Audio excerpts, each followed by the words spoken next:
Story by her 2.0 बहू का सम्मान। तभी जोर से कानों में आवाज आई, सेजल जरा एक गिलास पानी तो पिलाओ। सेजल ख्यालों से जागी और हड़बड़ा कर उसने कहा, जी अभी लाती हूँ। पानी का गिलास लेकर वह अपने पति वरुण के पास गई। आप कब आए? मुझे पता ही नहीं चला। हाँ, तुम तो आराम कर रही होगी। ऐसा नहीं कि थका हारा पति काम करके घर वापस आए तो उसे आवाज़ देकर पानी ना मांगना पड़े। बिना मांगे मिल जाता तो बात कुछ और होती। मैं बेडरूम में काम कर रही थी वरुण। आपकी अलमारी पूरी बिखरी पड़ी थी, वही ठीक से जमा रही थी। आप ऐसा क्यों बोल रहे हो? क्या मैं आपके काम सारे नहीं करती? इतना कहकर वह रसोई में चाय बनाने चली गई। तभी उसे सासू माँ कुंती की आवाज़ आई, जो वरुण से कह रही थी, देखा कैसे मुंह चलता है इसका। लगता है माँ संस्कार देना ही भूल गई। पहले पता होता तो ये शादी कहते कहते। कुंती सेजल को आते देख चुप हो गई और वहां से चली गई। सेजल चाहती थी कि इस विषय में वह वरुण से बात करे, क्योंकि वरुण की मम्मी का व्यवहार उसके साथ हमेशा से ऐसा ही रहा था।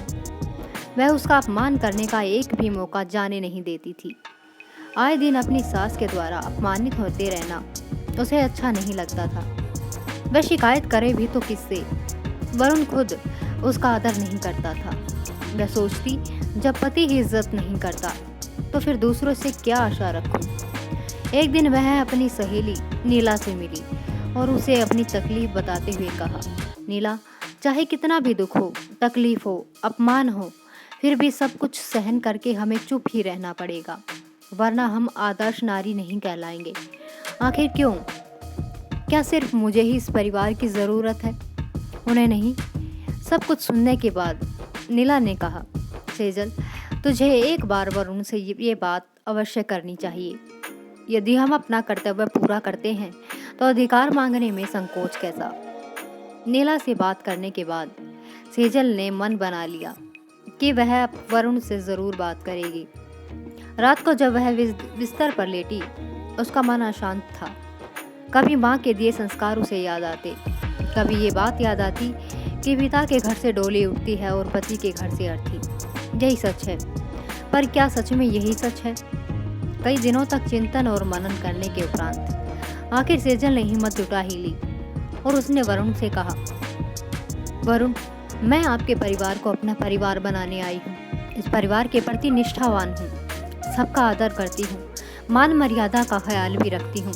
जीवन पर्यंत हर सुख दुख में तुम्हारे कदम से कदम मिलाकर चलने के लिए भी तैयार हूँ। नहीं चाहिए मुझे कुछ ज़्यादा, थोड़े से मैं खुशियाँ बटोरने को भी तैयार हूँ, किंतु मैं अपने आत्म सम्मान के साथ समझौता करने के लिए हरगिज़ तैयार नहीं। मैं अपना शोषण करवाने के लिए इस परिवार में नहीं आई हूँ वरुण। जितना आदर मैं आप सभी को देती हूँ, उतने की ही मैं भी हकदार हूँ। क्या आप मुझे वह दे सकते हैं? ये क्या बोल रही हो सेजल? क्या हो गया है तुम्हें? तुम तो मुझे भाषण ही देने लगी यार। ठीक है वरुण, भाषण ही समझ लो। तुम कहाँ समझोगे मेरे मन की पीड़ा? तुम्हें केवल मैं चलती फिरती मशीन लगती हूँ ना, जिसकी बटन तुम्हारे हाथ में है। जैसा चाहो वैसा नचा सकते हो। वरुण, तुम हद से आगे बढ़ रही हो अब। क्या है मेरी हद वरुण? क्या तुम यही तय करते रहोगे जीवन भर? आखिर तुम्हें चाहिए क्या? क्या चाहती हो तुम? और कौन करता है तुम्हारा अपमान? थोड़ा बहुत कहना सुनना तो हर परिवार में होता है माँ, और मैं यदि तुम्हें कुछ कह देते हैं तो तुम उसे अपना अपमान समझकर मन मैला क्यों करती हो? वाह वरुण वाह, जब देखो तब मुझे, यहाँ तक कि मेरी माँ को भी ताने मारने से पीछे नहीं हटते तुम लोग। वह तो बुजुर्ग हैं, मेरी माँ है, मैं कैसे उनकी बुराई सुन लूँ वरुण? अगर मैं आपकी मम्मी के लिए कुछ कहूँ तो आपको कैसा लगेगा? एक भी मौका नहीं छोड़ती वह मेरा अपमान करने का। मैं चाहूँ तो मैं भी उन्हें पलटकर जवाब दे सकती हूँ। सेजल, गुस्से में वरुण चिल्लाया, लगा ना तुम्हें भी बुरा? जबकि अभी तो मैंने कुछ कहा भी नहीं है। मुझे भी ऐसा ही गुस्सा आता है, ऐसा ही दर्द होता है वरुण, जब मुझे और मेरे परिवार पर कोई अपमानजनक शब्दों से प्रहार करता है। जो मैं आपसे मांग रही हूँ, मेरा और मेरे परिवार का आत्मसम्मान। क्या आप दे सकते हैं? बोलो वरुण। यदि हाँ, तब तो ठीक है, वरना वरना क्या करोगे सेजल? वरना मैं अपमान का कड़वा घूंट पीकर पूरा जीवन आपके घर में नहीं रह सकती। मेरी माँ को मेरी नानी ने ये संस्कार दिए थे कि पिता के घर से डोली और पति के घर से अर्थी उठती है। नारी के जीवन की कहानी इसी के बीच चलती रहती है, किंतु मेरी माँ ने अपने जीवन के कटु अनुभव के बाद मुझे ये सिखा कर भेजा है कि अन्याय सहना और करना दोनों ही गलत है। तुम इतनी सक्षम हो कि तुम अपने आत्मसम्मान की रक्षा कर सकती हो, और वह तुम्हें करनी ही चाहिए।